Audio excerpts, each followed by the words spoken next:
Hey guys, how's it going? Hope you're doing well. My name is Crown, and today I'm going to read you some very interesting stories that I hope that you're gonna love. And now, without further ado, let's go!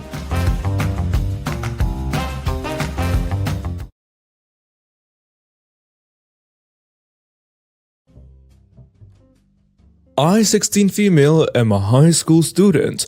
I have a younger sister, 13 female, and brother, 13 male, who are students in middle school. For the past few months, I have been picking up my sister and brother from school. This works pretty well. It gives me time to bond with my siblings and helps my brother because he has sensory issues from autism and the bus is a bit much for him. He's never been bullied at school, but the sensory issues on his bus can be quite bad. Even on the minibus. He operates pretty okay in school and day-to-day life and is actually quite extroverted and popular.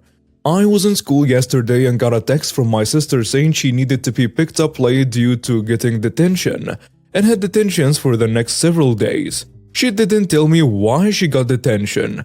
I thought this was odd. Most of them have been in detention a few times in the past few months and always tell me why. It's usually something minor like talking in class or skipping class. Not okay, but nothing mean-spirited. I asked her why and she said she didn't want to talk about it. I then texted my brother to ask why she wouldn't tell me the reason and why she was being so weird about it. When he told me why, it made sense. There is this boy in their grade, Ryder, 13 male. I know Ryder because I go to the lacrosse games sometimes for middle school and Ryder is on the team. I also sometimes volunteer at the games for Honor Society credit. I've interacted with Ryder a few times and he seems like a nice dude. Ryder truly loves lacrosse and decided to buy stud earrings and lacrosse sticks. He's been posting about them on his Instagram story and was wearing them in school. My sister and her friends thought it would be hilarious to call him names for doing this and made fun of him. Ryder and his friends told the teacher what had happened. And when the teacher decided to discipline her, she only made it worse by defending her actions. I was disgusted to hear this. I texted my sister and told her she could take the late bus, as I wouldn't wait for her this time. She got mad at me, saying that she didn't want to go on the bus, especially because kids could make fun of her for being mean to him. Ryder is a very popular kid at her school, and she clearly hurt her social status by bullying him. I got a text from our mom a bit after texting my sister telling me I should pick up her and that she's already got in trouble from her mistakes. However, our dad texted me saying she needs to learn these are natural consequences of bullying and she can use the late bus. This is even weirder to me because my dad is a less strict parent usually. I didn't pick her up and my parents are telling me conflicting feelings on what I did. Today was her second day of detention and I didn't pick her up again. Am I in the wrong here? And now for some comments. You're not in the wrong. She has another way to get home. It's not like she's stranded at school, and your dad is right. She needs to learn that actions have consequences. You're not in the wrong. Firstly, your parents shouldn't be putting you in the middle like this. Not cool. Secondly, yeah, she did a bad thing, and she deserves consequences. Not like anyone is abandoning her here. You're not in the wrong for a lot of reasons. Why are you in the middle of what clearly is your parents' responsibility? If you enjoy picking up your siblings on time every day, fine. But your sister was a bully and needs to understand the consequences. Plus, it's not like she's going to be stranded at school. There is a bus. Your parents need to handle your sister's bullying ASAP. At that age, words can be detrimental. I got Pipples from a humane society when she was 2 months old. I love her with my whole heart. She is now 5 years old, soon to be 6. 14 months ago, I had to move to an apartment that didn't allow pets in the contract. I had no choice but to rehome Pipples and was heartbroken. But my grandma ended up taking her for me, so it wasn't so bad, because I could visit Pipples anytime. She was safe in a house, all indoor and well taken care of. 3 months ago, Grandma died, and of course that was hard enough, but on top of that, Pipples got grabbed without anyone consulting me and brought to my uncle and aunt's house to live. They put her outside with their other farm cats. I drove out on my day off to see her. and she was looking scared and bedraggled. But they insisted she was fine. I went home heartbroken and angry. Recently, I was able to move into a better apartment that's pet-friendly with a roommate. I asked if I could have Pepples back, but my aunt said no. That my cousins, female 15 and female 18, have grown attached. But frankly, oh well. So I said fine, okay. Then last week, during work hours, I took off on my lunch break, drove to the farm while they were at work and school, found Pepples, put her in my car and drove home to my new apartment. It took them 2 days to even figure she was gone. Then of course Aunt called me and asked if I had taken Pepples.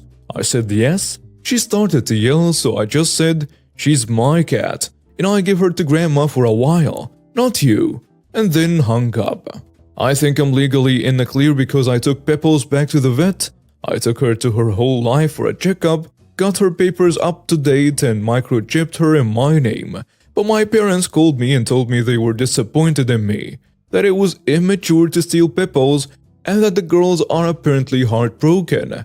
I'm sorry my cousins are sad, but I would do it again. Pepples is my cat, and they weren't taking care of her right. I never wanted to give her up anyway.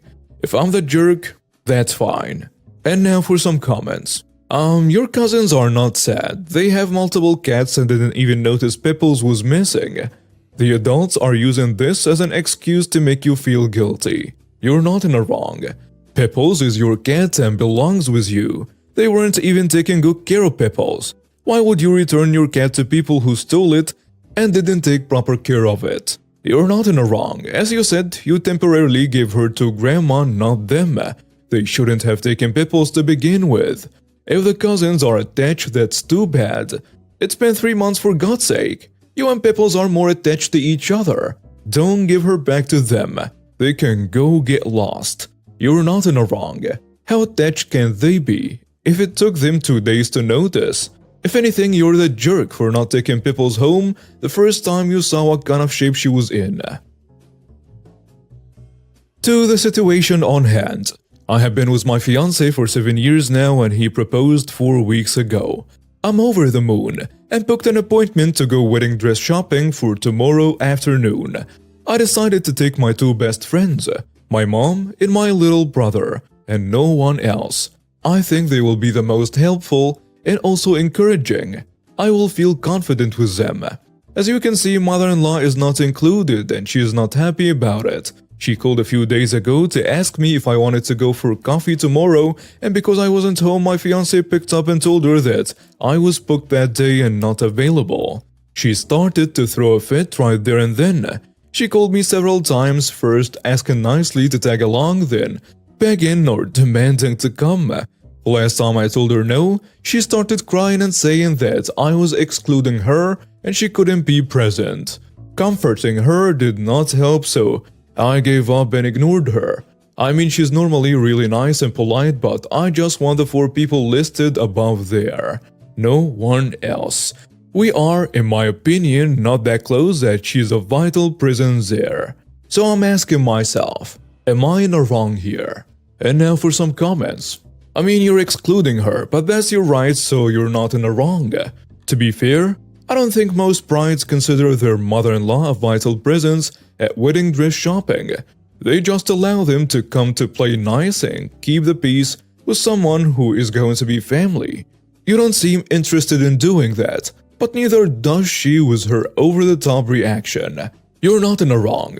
I don't know where this thing with mother-in-laws going dress shopping came from, but it is 100% not a tradition and not expected or required.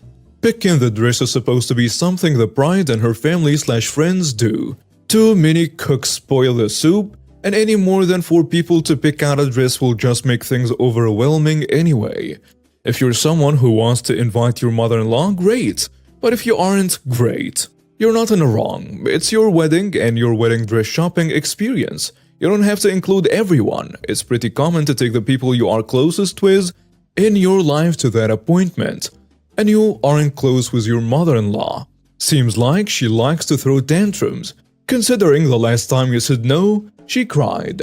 Be prepared for this forever though. Marrying into this drama. I wholeheartedly hope your partner will support you in setting appropriate boundaries with her. I, 34 female, have been with my partner, 37 male, for 11 years.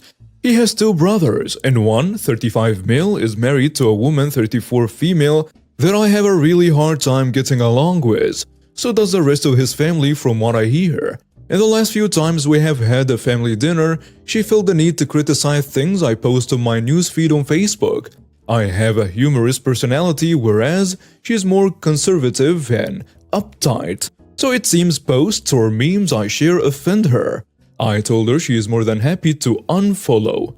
Means my post won't show, but we are still friends on Facebook. And I unfollow her since all her posts are constant complaints about the pettiest things, Dear Diary type. Or she can also unfriend me. But she would just get more mad and told me that I should just stop posting those kinds of things. After the 4th and 5th time she decided to bring up and complain about my posts when we were all together. I just about had enough of her complaints, so I took out my phone, looked her up on my social media and removed her from it while showing her. Then said, "There, now the issue is solved, and you won't see my offensive posts anymore." She got extremely angry and stormed off. Later her husband, my partner's brother, texted him asking if I could apologize so she will calm down. Otherwise she doesn't want to come over anymore. My partner told me I was a jerk for what I did and wanted me to apologize. But I told him I had enough of her constant nagging and complaining of everything I do. And if she's that offended over it, she should just get over the things I post and unfollow me or hide me. So am I in the wrong for unfriending her? And now for some comments. You're not in the wrong. It sounds like 2 birds with 1 stone to me. Now she doesn't want to come over either. Hooray! You're not in the wrong. Should have done it long time ago and just not said anything. She probably wouldn't have even noticed. And really, she won't come over anymore? Second problem solved. You're not in the wrong. I wouldn't apologize. Screw that. You gave her a reasonable option to unfollow your posts if she still wanted to be friends.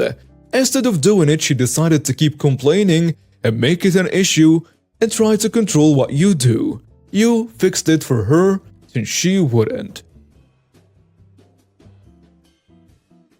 So that makes me sound like a horrible gamer chick who's more interested in playing Call of Duty than her friend breaking up with her boyfriend. That's not the case though. Please read on. So I ran a game. It's a combination of D&D versus Amongst Us. Essentially, you get a bunch of people who are villagers or werewolves and they vote each other out. It's important to add that the main vibe of the game is not to trust anyone. Wolves will pretend to be villagers and vice versa. During the game, villagers and wolves become apparent due to varying aspects of the game, and this is where it goes to the gray area. My friend was a villager. She was killed pretty quick into the game. However, she was still not trusted due to another role in the game. That meant she could still be a wolf. Long story short, when she was revealed as just dead, not the secret role, she posted a massive rant. How we don't respect her and that she's signing off from the game because we never trusted her and so on. I posted back saying I wouldn't trust her, I wouldn't apologize for that. And I wouldn't apologize for her not being the secret role either. Bear in mind, I don't play the game, just moderate it. Now she's gone silent. For context, she has a hell of a lot on her plate. She's studying and has a job, so a lot of hours out of her day, but she didn't have to sign up to play. She did that on her own free will. Now she's making out like she's slighted. So am I in the wrong for telling her that even when she's been a focal part of the game for years, that she's been a jerk because she has more to do than just play right now? And that I'm not going to defend her tantrum because that is how the game is played? And now for some comments. So Mafia. The game is Mafia and a player has Dunning-Kruger. No, you're not in the wrong and it's not your business whether she wants to play again. You're not in the wrong. You're playing werewolf, and your friend doesn't understand the first thing about deceptive games. You should send her a list of games to never try. Resistance, Avalon, Mafia, Secret Hitler, Werewolf, Coop, Among Us, there are many others. She can't take these games personally, otherwise no point playing and ruining everyone's mood. Explain that to her once and close the conversation.